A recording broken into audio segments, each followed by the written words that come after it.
Welcome to the Take the North podcast. I am David Haugh from the Mully and Haugh Show on 670 The Score.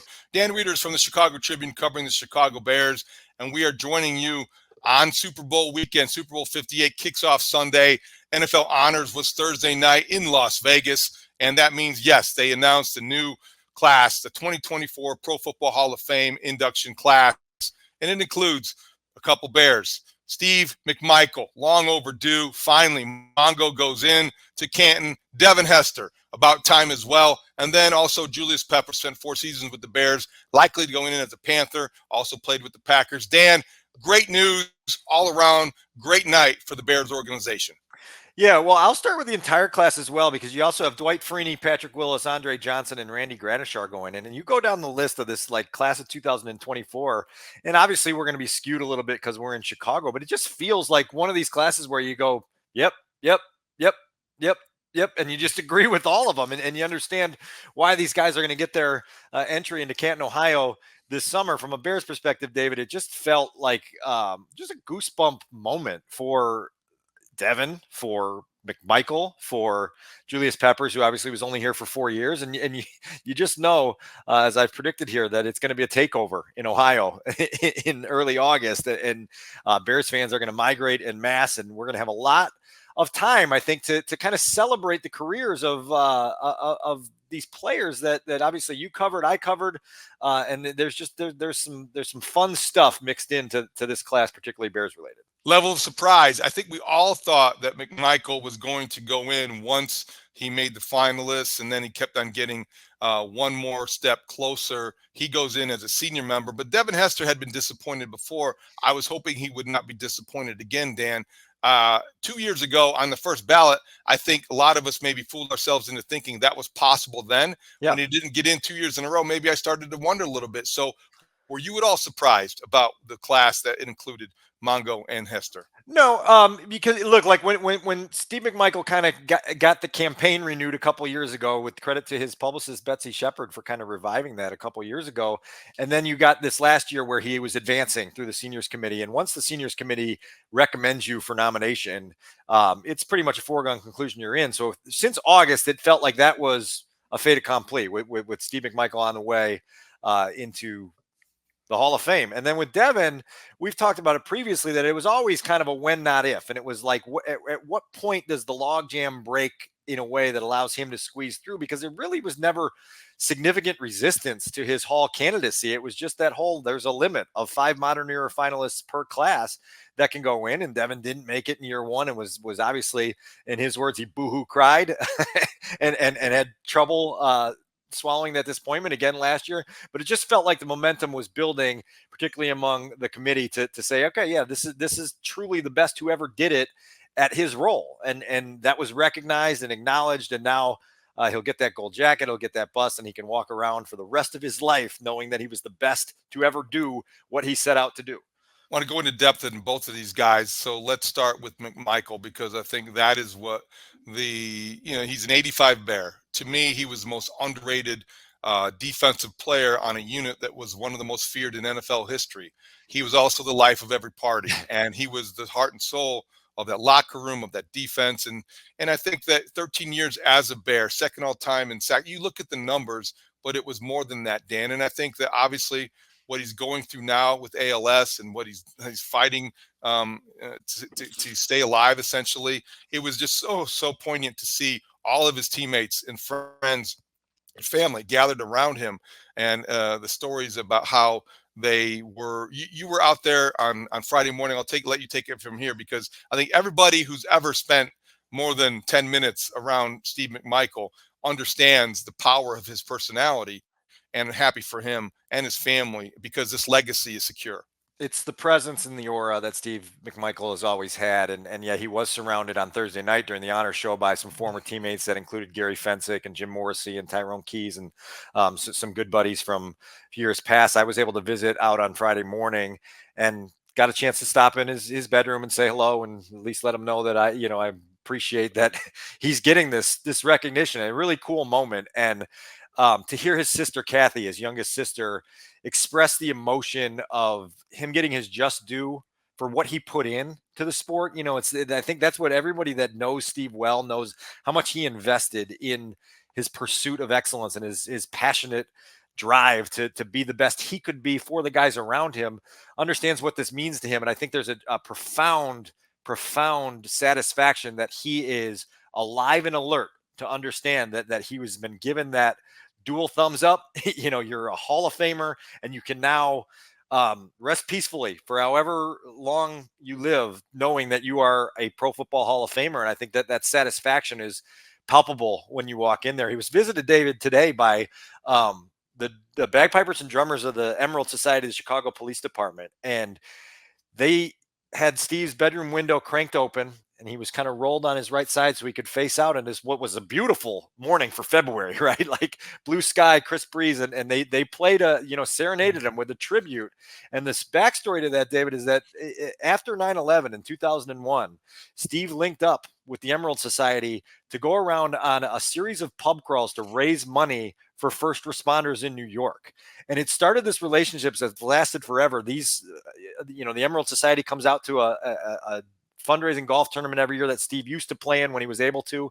And so you talk to these police officers that have gotten to know him in that way over the years.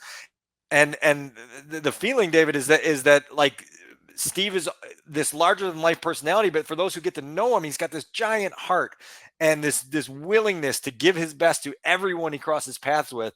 That was really notable to me on the day after he was elected into the Hall of Fame. I think what's also interesting to point out now, and I think Dan Hampton did a nice job of doing this. I don't want to say it's the elephant in the room, but it's got to be at least addressed. People will maybe assume or they'll link the fact that he is going through this terrible, terrible disease, ALS, and it's robbing him of everything and his faculties, and it's a death sentence. But I don't think this is necessarily. You can make the connection if you wish, and I know we're all cynical and we're all skeptical and all the things, but Steve McMichael, that it should not be overlooked or it should not be ignored. His football credentials make him worthy of this enshrinement. Yeah. His personal health story makes it tragic to tell and to feel, and maybe it also makes us, maybe many of his family and friends, grateful that it's happening before he passes away and while he is with us. But there should be no mistake, and nobody should be cynical enough to believe that because he's going through what he's going through, that he's getting the sympathy vote. This is a legitimate induction based on his football credentials, because he was part of one of the greatest defenses of all time, and he was as big a part of that team as anybody. Well, he's the sixth player from the 1985 Bears to go into the Hall of Fame, and the fourth on defense. And when you hear the way that Richard Dent and Dan Hampton and Mike Singletary have always talked about what Steve's presence meant to what they did to get into the Hall of Fame themselves, it tells you how big of a cog in that defense he was. It is amazing. Gary Fensick tells me earlier this week that the thing he admired perhaps more than anything else about Steve McMichael was how reliable he was. And that's a consistent message you hear from those guys as well, that he was going to practice hard. He was going to never miss a game. By the way, 191 straight in the regular season, 12 more in the postseason without ever missing a game back in that era, right? Like that's reliability, right? And not only reliability, but production and the things that you talk about in not only the sack numbers, which obviously go down as some of the highest from a defensive tackle ever, but what he did to free up Mike Singletary and Otis Wilson behind him to make the plays. The guy was an absolute key cog in a defense. And by the way, that 1984 to 1988 stretch, the Bears won 62 regular season games. They won 5 division championships and played in 9 playoff games. In the last 27 years, David, they've won 5 division championships and played in 9 playoff games. So here, a key cog and a part of a run that was as good as we've ever seen here from a Chicago Bears football team. You deserve the recognition, and thankfully he's getting it. All for a guy that got cut, found himself in the Chicago Bears organization, made the most of his opportunity, and took it from there. So a couple things I want to share here. And obviously for me, I've had a chance since I've been back in Chicago to get to know Steve really well. Look, I was 9 years old when the Bears won the Super Bowl. These guys were, figments of my imagination. I thought they were, fictional characters. And then you get to know them. You have this personal relationship. I think I first met Steve kind of informally at the 30th anniversary of the Bears Super Bowl championship. Got to know him a little bit better when they did the 30 for 30 premiere downtown Chicago for the 85 Bears. And then Jeff Dickerson invited a group of us out in Tampa when Steve and Hamp and Otis were playing with the Chicago Six at the Hard Rock in Tampa the weekend of a Bears Buccaneers games. And Steve said, bring some people over and we'll just hang out after the show and talk. And he talked for 2.5 hours, David, and told us stories, many of which we could never share on this podcast, and others that we could, that just, you just like, for as large of a personality as Steve was, he was so warm and welcoming, and in 2019, in conjunction with the 100th season, I got a chance to spend a ton of time with him working on a deep dive profile of one of the most colorful characters of probably the most celebrated Chicago sports team ever. And we had deep conversations. And the reason I bring it up is because, you hear him talk, and we think of him as this crude, obnoxious kind of shock jock type of guy, but you hear him talk about the meaning of effort to everyday life, right? The meaning of reliability and understanding how to take care of the people that you're teammates with, the meaning of like knowing what passion means to driving you towards your ultimate excellence. And you just gain a deeper appreciation for what it was that made him tick and what made him so respected by the guys on that 85 Bears team, who saw him as more than just this larger than life, loud, boisterous person who was just trying to be the center of attention when he was on stage. There was so much more depth to Steve McMichael, and having a chance to get to know him on that level has been really rewarding for me as a journalist and just as a person. He was a smart guy. When I was, it was at one point when I was on the beat, first few years in town, maybe. Anyway, I was at the other radio station at AM 1000. He did a lot of work for them, and yeah, I had the opportunity to, a couple shows with him, and you can see, and we all have done shows with Bears players, former athletes, and the level of the preparation sometimes is great, and sometimes it's not so great, and sometimes you can tell a lot about a guy by the way he prepares for something that is just kind of a sidelight.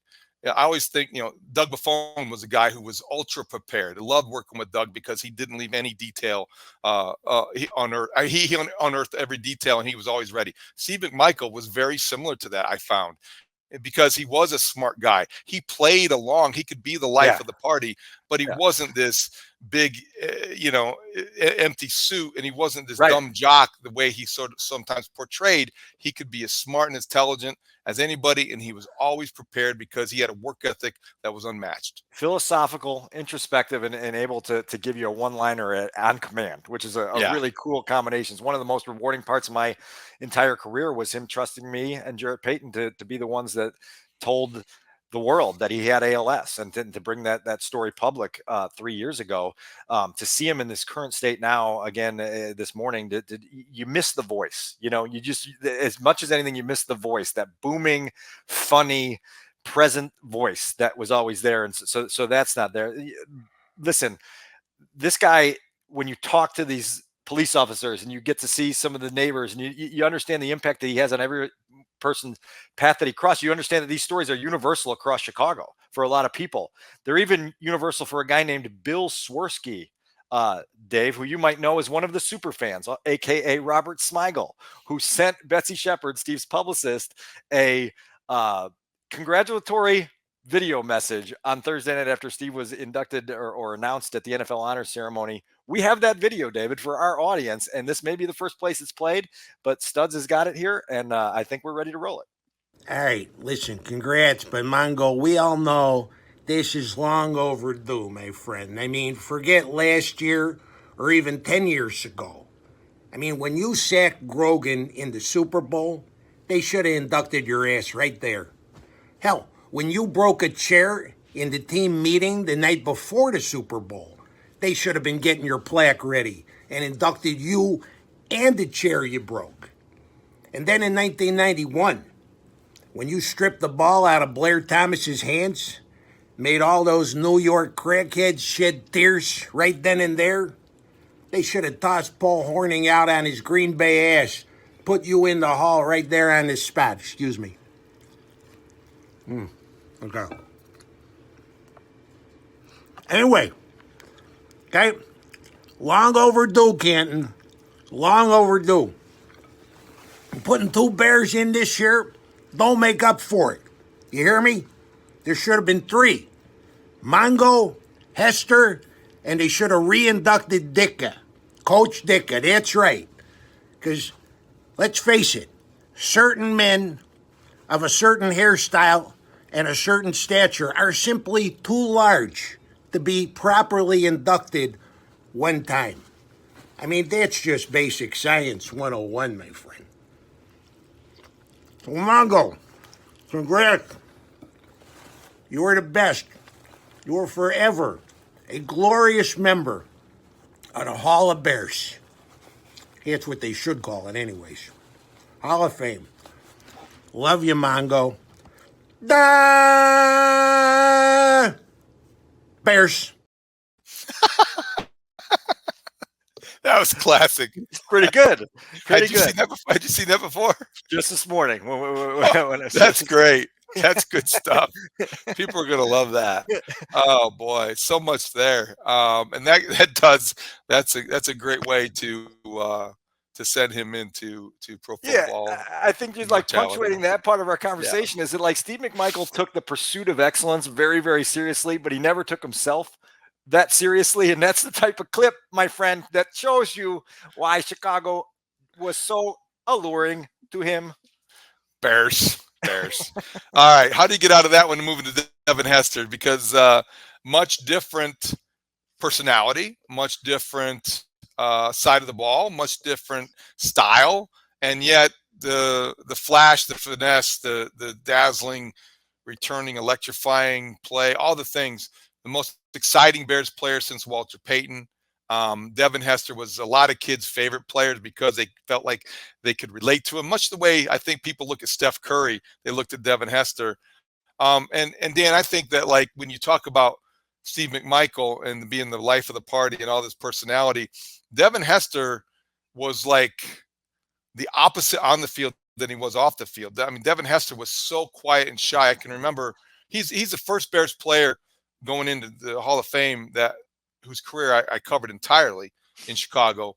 Brian Urlacher, I wasn't here for the beginning, but here for most of it. And I remember when Devin Hester was drafted, and I remember all the things people said about him. And I remember all the, can he play cornerback and what are they going to do and live through the whole number one wide receiver thing. And through it all, Devin grew up, I think, in Chicago, but it wasn't an easy process. And his best, most natural moments came with the ball in his hands. Yeah. There's no question about it. And what I've always said, David, about Devin is that Devin Hester is a feeling. And when you talk to people about Devin Hester, you feel the feeling that they have about Devin Hester. And if it's somebody that had a kick to him or cover him on a kickoff or punt, you feel the anxiety that comes through in their voice when they talk about the preparation of trying to take on that challenge. If you talk about somebody that had to block for him on one of those return units, they talk about the eagerness and the energy and the anticipation that came with every one of those returns. You talk about fans and you hear those first few beats of Soldier Boy coming over the sound system, and people would talk about just like how exciting that was to be in an entire stadium where all eyes were fixated on one dude because they knew in the blink of an eye something unforgettable was about to happen. And I've always said, getting to know Devin a little bit, I covered his last season in Chicago, and I've gotten to know him over the last few years just through various interviews. He's got this super cool combination of self-assurance and humility where he can talk about ways that he amazed himself with moves he made and returns he had in a way that you're just smiling and you realize he's not coming across as cocky or arrogant in anything that he does. It's just like, yeah, it was really awesome to be the best there ever was at doing this. And it was really cool to have these special gifts all come together. That was Devin Hester for me. When he returned kicks and punts, I mean, he was a kid in the playground nobody could catch because it wasn't just one move or one method. It wasn't just get to the corner and outrun everybody. It wasn't, he zigged and he zagged and then he broke a tackle and he cut back and he changed directions and he did everything so instinctively. And I think that's the thing with Devin's career that, you look back at that era and sometimes, they didn't win a Super Bowl. They got to one, and that was his rookie year. And certainly Brian Urlacher and Tillman and Briggs, they define that era defensively. Lovie Smith was here, his cover two, all that. When you think about the offense of the Bears, you don't think of much because the quarterback, glut or the hole that they've had, and but you think of exciting plays, you think of Hester. Hester kind of defined the excitement of that era offensively because he was as big of a weapon as they had. That's one of the reasons that he wanted to try being a receiver. That's one of the reasons they let him try being a receiver. So it never worked out that way. And did it take away? It doesn't matter if it took away from his returning now. He's in Canton, Ohio. He's going to be in the Pro Football Hall of Fame. So whatever they tried worked. Congratulations, Jerry Angelo, who drafted him and saw this greatness that few people maybe saw. I don't have the numbers directly in front of me, but we found it important to include in our Chicago Tribune Newser the fact that he did have success as a receiver. And when you draft a guy as a cornerback and he's so good with the ball in his hands that you carve out a role for him for 6 seasons as a receiver, and in 2 of those years he leads your team in receiving yards, it gives you a little bit of an illumination into how special the guy really is, to take on something that he had never really done before and to do it at a level where you could lead an NFL team in receiving for 2 seasons and have the production he had. So to me, that it's just a little bit of an extra emphasis that he wasn't strictly a returner. For 6 years, he was a part of the offense and maybe not the most explosive receiver ever. Maybe he had some flaws in his game there, but he was that. The other part, go ahead. I'm not here to disparage him as a receiver. I think his high season was 57 catches. He has 3,300 yards, career receiving yards, 255 career receptions. My point in looking back is that the Bears, there was a big thing at the time about he wanted to be a number 1 receiver. Oh, yeah. Devin Hester was a complimentary receiver that I don't think, I think because he was a Hall of Fame caliber returner, he wanted to be a number 1 wide receiver. And I don't think those two things are always compatible. I brought that up only because I know for a while the committee was talking about, he's just a returner. He's just a returner. And my retort would always be, he wasn't just a returner. For 6 years, he played receiver for the Bears and was not terrible at it. The other part about it is we know that Devin loved the stage. Nothing exemplifies that more than Super Bowl opening kickoff, Adam Vinatieri's kick coming down into his hands. When I did the oral history on that, told through Devin's eyes and the eyes of the Colts return team, I remember getting goosebumps as Devin described the raindrops that were coming down, the smoke that was still in the air from the pregame fireworks, and then talking about how he could see the flash bulbs everywhere in the stadium, but then talking about how he couldn't hear anything because he just kind of found that zone, that mythical zone that he went into, made Marlon Jackson miss in the hole, got himself free, and off he goes for 92 yards and a touchdown that all of Chicago will forever remember. And that wasn't the only time he stepped up on the stage. Obviously, we talk about they are who we thought they were game, Big moment. Monday Night Football against the Rams, 2 touchdowns. Debut as a rookie against Green Bay at Lambeau Field. Devin Hester loved the big stage. He loved the big moment. And more often than not, he capitalized on it. I think the 108-yard return was a Sunday night game against the Giants on the missed field goal. So that spotlight and that stage was never too big for him. In fact, it was just the opposite. He wanted it, and more times than not, he performed to the level of expectation that people wanted. That opening kickoff against the Colts in the Super Bowl was probably the most exciting play of the modern era since probably they won the Super Bowl. There's nothing else that matches the level of excitement, anticipation, joy, euphoria, all the things. And that was the opening kickoff of the Super Bowl. If you could just stop everything there, and we couldn't unfortunately do that. But yeah, that's the kind of thing he was always capable of. And I think, Dan, when they drafted him, it was as a cornerback. I think they drafted him out of Miami, and he was listed and announced as Devin Hester, cornerback from the University of Miami. Yeah, exactly. And so here we are now, Hall of Famer, right? 2 things I also wanted to share on Devin and revisiting the punt return against the Cardinals on that epic Monday night game, which might be the defining Bears victory of the 21st century, to be honest with you. You see 2 things. Number one, Scott Player, the punter in that situation, said, look, like I was trying to angle my punt to the right, but the Bears, knowing that Devin Hester had this ability, were able to get creative. They were able to lock in on all these moments. And Brendan Aiyamadejo actually comes free on what was called a flash and go, where you kind of hold up and then you rush. And he actually forced Scott Player to kick the ball down the middle of the field, which was exactly what they were strategizing not to do. And so you had Dave Tobe and Brendan Aiyamadejo playing off of Devin Hester's brilliance behind them to make this whole thing work. And then they get the kick they want, and he takes it back. And I remember Scott Player telling me it was like trying to catch a bullet out of a gun. As Devin Hester's coming at him. What an analogy that is to hear that, and that fear that he had. And that was the guy. And then you hear over the years the reverence that a Hall of Famer like Brian Urlacher had, a gritty leader like Olin Kreutz had. These guys talk about Devin Hester with this palpable giddiness about, yeah, right? And like that tells you everything you need to know, right? Like these dudes were as gritty and tough, and all they wanted to do when Devin was back there was get to the sideline and have wide eyes and watch him do what he does. He did things that people couldn't, and he, in that way, was, I think the comp in other sports, that he was kind of Steph Curry-ish before Steph Curry, because people looked at him, and everybody can relate to playing football in the sand, in their side yard or wherever, trying to dodge the guys chasing him. That was Devin Hester returning a kickoff and a punt, and nobody ever caught him. And that was what made people kind of speechless and breathless and all the things. Congratulations to Devin Hester. It's a very cool thing. So before we bring in our second super fan tribute here, I did want to say that I did discover one similarity this week between Steve McMichael and Devin Hester. They are obviously very different personalities, but both of them love to play the mental game before a game with the opponent.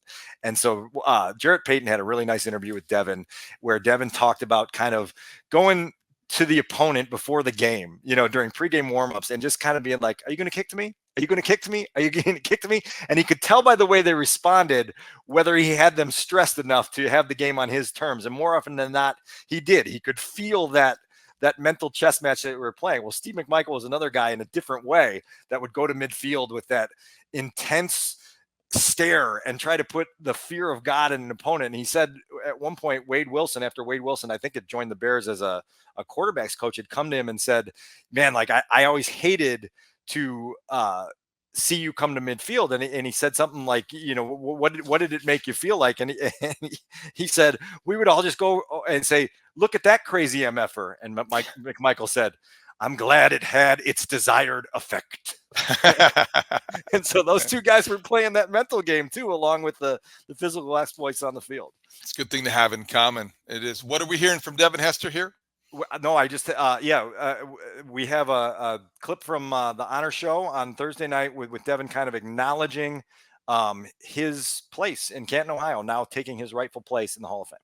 It's great, man, when you, as a NFL player, you don't sit back when you're growing up as a kid and think about the Hall of Fame until you get to the league and you get to the NFL, and then you start seeing all the Hall of Famers pop up around you. Then you start thinking, wow, these guys are just more the superheroes of NFL.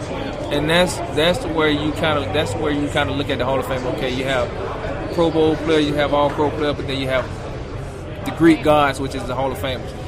And to be in that category and to be listed as a Hall of Famer, man, it's amazing. To be the 374 player. Who knows how many players played football, but not even played football, but played in the NFL, and to be selected as the 374 player is just a blessing for me as well as my family. It's a great moment. Takes you back to before his first season, his rookie season. I can remember in the backfields of Haugh Hall talking to he was a kid and he was shy, and I didn't know how he was going to handle Chicago. I didn't know how he was going to fit in this roster, and it just was a long way. It seemed like a long time ago. It was only 2006. He's grown up in front of us, and now he's always going to be remembered as the best ever. That's great for Devin Hester. Before we quickly give our Super Bowl predictions, I thought we'd let Adam Studzinski give his Bill Swirsky tribute to Devin Hester, who he says is his favorite player of all time. Hey, guys. All right. Yeah, I appreciate the time. So, as you can see, I'm wearing a Devin Hester jersey. Devin Hester. So, I'll make this as concise as I can. Devin Hester was right in my wheelhouse as far as being a Bears fan, because when he was playing his first year, I was 15, 16 years old.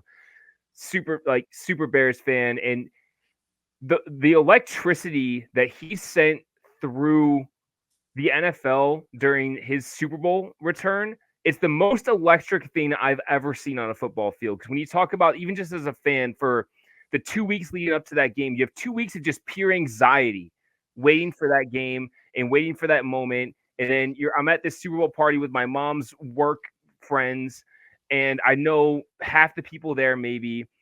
And then this moment of anxiety builds to this thunderous electric explosion that is Devin Hester's return, and I'm hugging people I don't know, and like, we're all screaming, and I don't care what happened the rest of the game. So yeah, like the guy was just so, like, he made it impossible to leave the room on a fourth down. Right. It's like, hey, we got a third down stop. We got a chance to score right now.